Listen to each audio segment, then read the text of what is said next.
Hello students. आज की इस वीडियो में हम आपको पार्ट 2 पढ़ाएंगे। पार्ट 2 में पहली वीडियो में हमने आपको बताया था, यहाँ तक बताया था कि किस तरह से जो हमीरगढ़ के नवयुवक थे वो आत्मरक्षा के लिए तैयार हो गए। वो जगह जगह मिलजुल करके सैनिकों के साथ उस डाकू को पकड़ने का प्रयास करने लगे। तो इस वीडियो में आपको हम आगे क्या हुआ उसके बारे में बताएंगे। देखिए, कुछ दिन तक लूटपाट की कोई घटना नहीं हुई। लोगों ने समझा कि डाकू डर गए, परंतु यह उनका भ्रम था। एक दिन गांव में ही फिर डाकू, मतलब जब ये वहां के नवयुवक अलर्ट हो गए, पूरी जनता अलर्ट हो गई, तो कुछ दिन तक ये डकैती डालने का जो क्रम था, सिलसिला था, ये बंद हो गया। और लोग ये समझने लगे कि चूंकि अब हमीरगढ़ राज्य का प्रत्येक नवयुवक प्रशिक्षित है, इसलिए वो जो डकैत है वो पकड़े जाने के डर से अब उन्होंने डाका डालना बंद कर दिया। लेकिन ये उनका भ्रम था, ये वास्तविकता ये नहीं थी, वो भ्रम में थे। आगे क्या हुआ कि एक दिन गांव में फिर डाका पड़ गया। सूचना मिलते ही गांव के रक्षक दल ने डाकुओं को घेर लिया, परंतु वे तो अंधेरे में जैसे आए थे वैसे ही गायब। जैसे जब डाका पड़ा तो जो रक्षक दल थे, जो हमीरगढ़ राज्य के नवयुवकों का जो दल था, उसने डकैतों को घेर लिया। लेकिन चूंकि अंधेरा होने के कारण वो वहां से अदृश्य हो गए, गायब हो गए, भाग गए।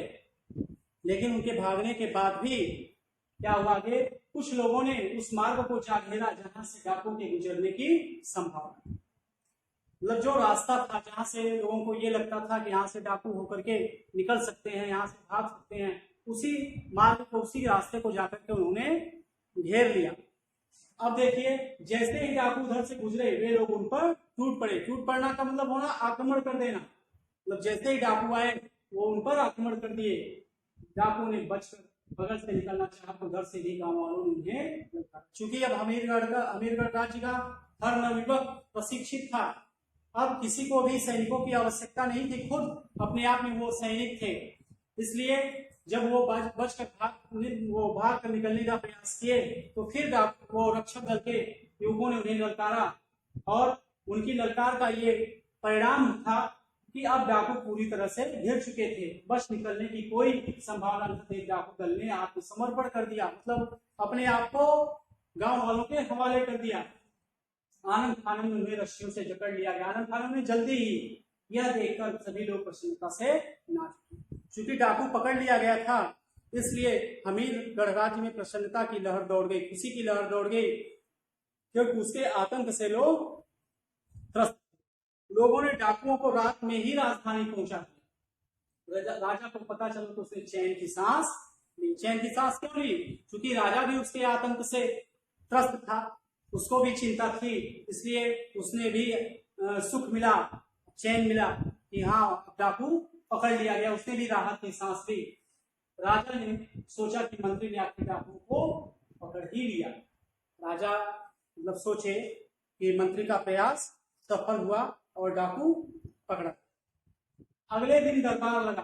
डाकू को देखने के लिए लोगों की भीड़ उमड़, रस्सियों में जकड़े डाकू दरबार में लाए। डाकू के सरदार ने चेहरा ऊपर उठाया तो लोग एकदम चौंक। अब देखिए क्या हुआ। जैसे अब डाकू को देखने के लिए कि कौन सा डाकू था, कौन सा व्यक्ति था जो इतना आतंक मचाए हुआ था, इस चीज को देखने के लिए लोगों का हुजूम उमड़ पड़ा। लोग इकट्ठा हो गए राजा के दरबार में उसके देखने के लिए। लेकिन जब ही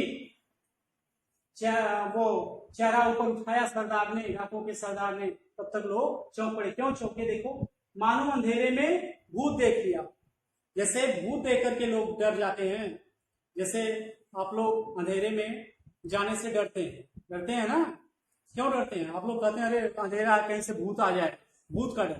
तो उसी तरह से जब वहां का दृश्य लोगों ने देखा तो वो डर गए। क्यों डर गए? देखिए,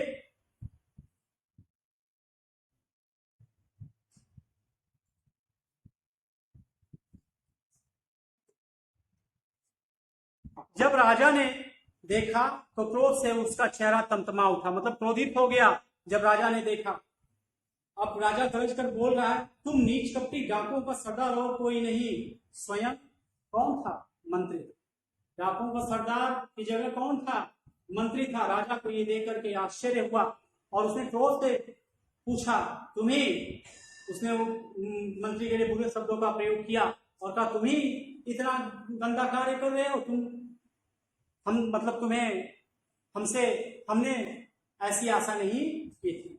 अब राजा करे, नीच पाखंडी, तो तुम्हारी क्यों तू थी? तो तुम्हारा ये काम था जो इतना गलत काम कर रहे थे? राजा को उससे कांपते हुए बोला, तुमने विश्वासघात किया है, तुम प्रजा के रक्षक नहीं भक्षक। अब राजा कह रहा है कि तुमने ही ये गलत कार्य किया है, तुम तो राजा के रखवाले नहीं बल्कि उसको नुकसान, क्षत या हानि पहुंचाने वाले हो। तुम्हें धन की आवश्यकता थी तो मुझसे मांग लेते, क्या दंड दिया जाए तुम्हें, बोलो। अब राजा कह रहा है, अगर तुम्हें ज्यादा जरूरत थी धन की तो हमसे तुम्हें मांग लेना चाहिए, तुमने ऐसा काम क्यों किया?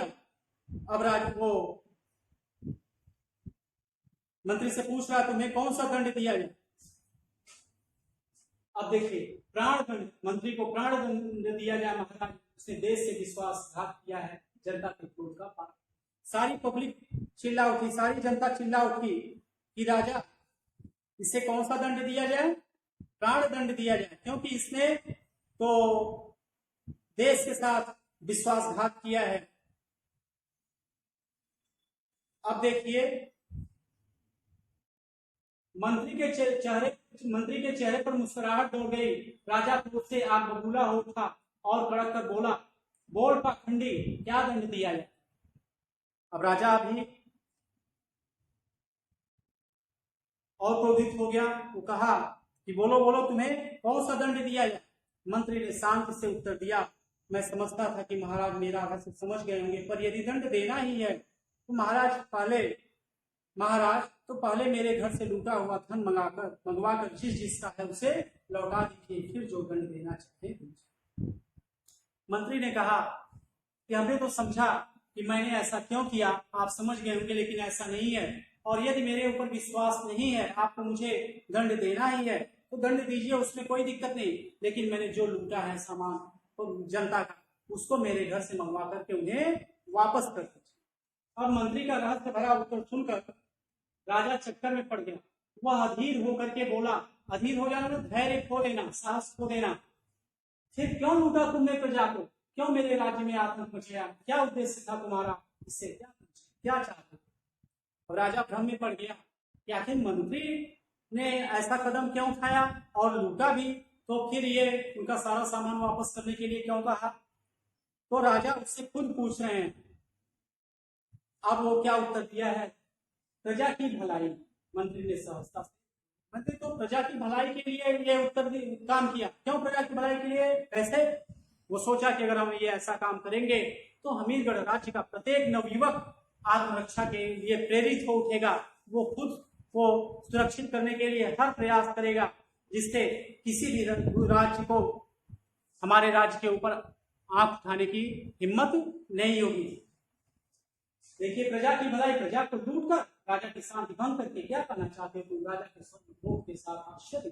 राजा ने कहा, क्या ऐसे ही प्रजा की भलाई होती है? तुम सबको लूटो, पूरे राज्य में आतंक मचा दो, इसी तरह से प्रजा की भलाई होती है? अब देखो, अब वो कहा, हाँ महाराज। मंत्री ने शांति से उत्तर दिया, यदि मैं ऐसा न करता तो प्रजा में स्वयं अपनी रक्षा करने की शक्ति कैसे आती? मतलब जब लोग डरते नहीं, लोगों के अंदर डर नहीं होता, तो लोग आत्मरक्षा के लिए प्रेरित नहीं, कि वो हमेशा सैनिकों के ऊपर ही निर्भर रहते। बिना सैनिकों की सहायता के लोग एक चालाक डाकू को कैसे पकड़ पाते? सभी गांव में तो सैनिक नहीं रखे जा सकते, फिर प्रजा केवल सैनिकों के भरोसे क्यों रहे? क्यों नहीं अपनी रक्षा स्वयं करे? महाराज, मुझे संतोष है कि मेरा उद्देश्य सफल हुआ। अब मुझे विश्वास है कि हमीरगढ़ की ओर आंख उठाकर देखने का साहस कोई नहीं कर पाएगा।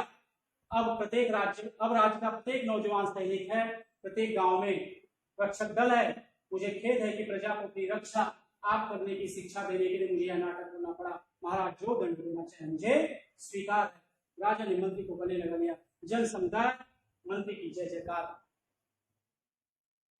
अब मंत्री उसका क्या उत्तर देते हैं राजा के प्रश्नों का।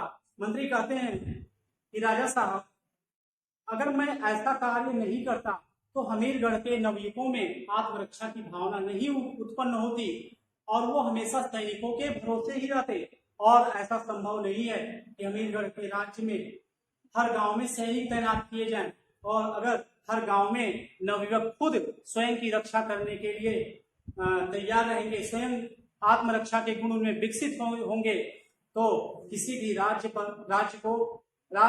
के अंदर हमारे राज्य पर आक्रमण करने की इच्छा उत्पन्न नहीं होगी, उनके अंदर वो शक्ति नहीं आएगी। वो हमेशा हमसे डरेंगे कि हमीरगढ़ राज्य में तो प्रत्येक व्यक्ति ही सैनिक है, उस पर अधिकार कर पाना, उसको जीतना हमारे लिए मुश्किल है। मंत्री के ऐसे उत्तर को सुनकर के राजा बहुत प्रसन्न हुए और मंत्री को स्वयं गले से लगा लिए और चारों तरफ प्रजा में भी मंत्री की जय जयकार होने लगी। तो बच्चों, इसी के साथ ये चैप्टर आपका समाप्त हुआ। फिर थैंक्स।